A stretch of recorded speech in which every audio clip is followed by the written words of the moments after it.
Ang Pilipinas ay isang umuunlad na bansa na may mataas na antas ng kahirapan at may ilang mga munisipalidad na lubhang naapektuhan ng suliraning ito.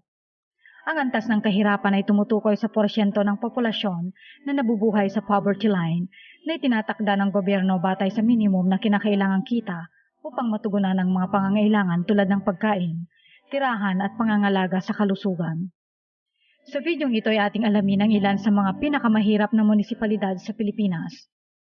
Pero bago yan ay huwag kakalimutang mag-like at mag-subscribe sa ating channel para laging updated ka sa ganitong klaseng video.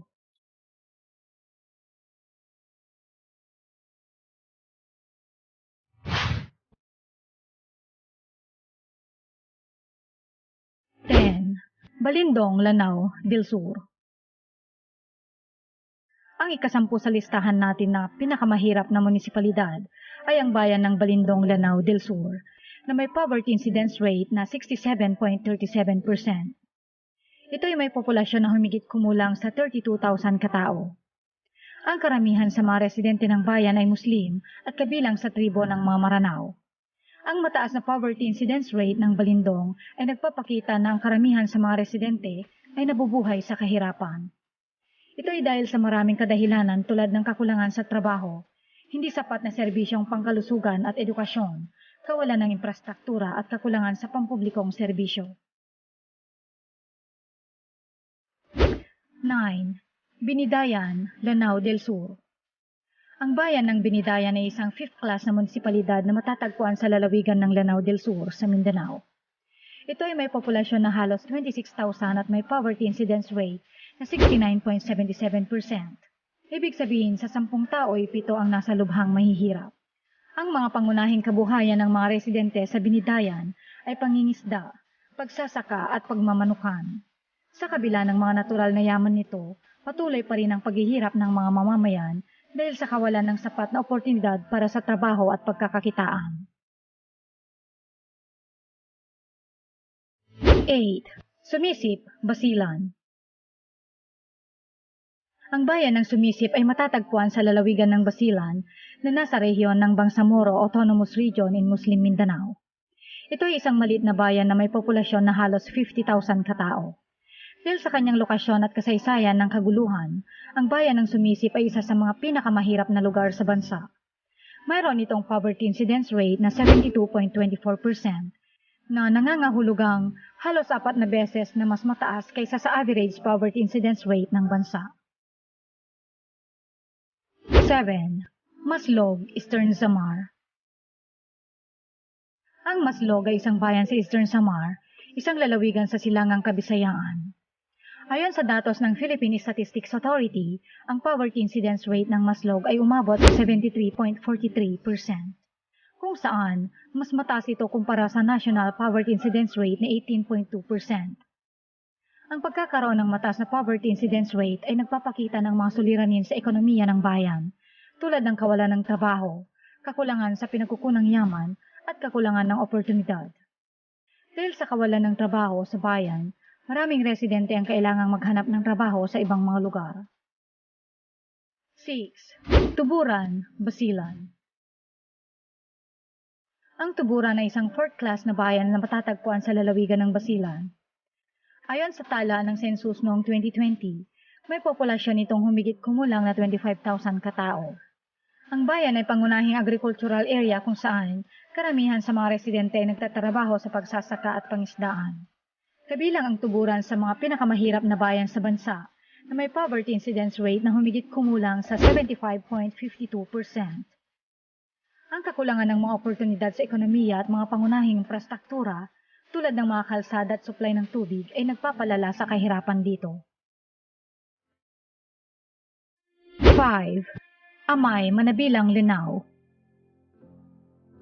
Ang bayan ng Amay, Manabilang na dating bumbaran sa Lanao del Sur ay kilala bilang isa sa mga pinakamahirap na munisipalidad sa Pilipinas. Ang poverty incidence rate na umaabot sa 75.74%. Ibig sabihin nito ay karamihan ay nabubuhay sa kahirapan at hindi nakakapagbigay ng sapat na kita upang matugunan ang kanilang pangangailangan sa araw-araw. Maraming mga kadahilanan ang nagdudulot ng kahirapan sa bumbaran, kabilang ang kawalan ng sapat na trabaho, kahirapan ng infrastruktura, kalagayan ng edukasyon at kawalan ng sapat na serbisyong pangkalusugan. 4. Pualas, Lanao del Sur. Ang bayan ng Pualas ay isang 5th class na bayan sa lalawigan ng Lanao del Sur na may populasyon na 14,526 na tao ayon sa talaan ng census noong 2020. Ang karamihan sa populasyon ng Pualas ay mga Muslim kung kaya't ipinagbabawal sa kanilang pagbebenta at pagkonsumo ng mga inuming may alak, mga illegal na droga at mga sugal. Mayroon itong poverty incidence rate na 75.91%. Ang mataas na antas ng kahirapan sa lugar ay dulot ng limitadong mga oportunidad sa ekonomiya at kaunting pagpapaunlad ng infrastruktura. Dahil dito ay maraming mga taga-Pualas ang nahihirapang magkaroon ng sapat na kabuhayan at makayanan ang kanilang pang-araw-araw na pangangailangan. 3. Ongkaya, Pucan. Ang Ongkaya, Pucan ay isang munisipalidad sa lalawigan ng Basilan na may populasyon na 24,016 noong 2020 census at may mataas na poverty incidence rate na 76.76%. Ang madalas na engkwentro sa pagitan ng militar at mga armadong grupo sa lugar ay isa sa mga pangunahing dahilan ng kahirapan.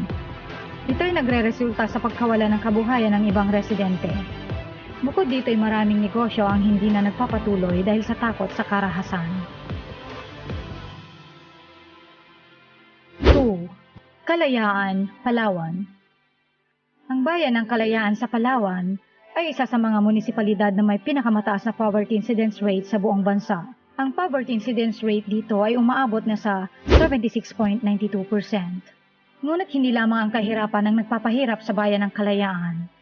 Ito rin ay nakakaranas ng mga hamon dahil sa territorial dispute sa pagitan ng Pilipinas at China sa West Philippine Sea. Ang mga isla ng Kalayaan ay bahagi ng teritoryo ng Pilipinas, ngunit ito ay inaangkin ng China. Ang mga mangingisda at residente dito ay nakakaranas ng pangbubuli mula sa mga Chino. Dahil sa mga hamong ito, mas lalong naging pahirap para sa mga residente ang makapangisda dito. 1. Tagoloan 2, Lanao del Sur. Ang bayan ng Tagoloan 2 sa Lanao del Sur ang nangunguna sa listahan ng pinakamahirap na munisipalidad sa Pilipinas.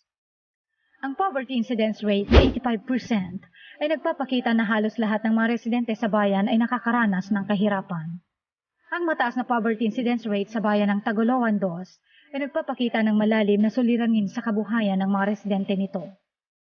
Marami sa kanila ang walang sapat na kita upang masiguro ang kanilang pang-araw-araw na pangangailangan sa pagkain, tirahan, edukasyon at kalusugan. Ito ay isang malaking hamon sa lokal na pamahalaan at sa iba pang mga ahensya ng gobyerno na magbigay ng tulong at suporta sa mga nangangailangan.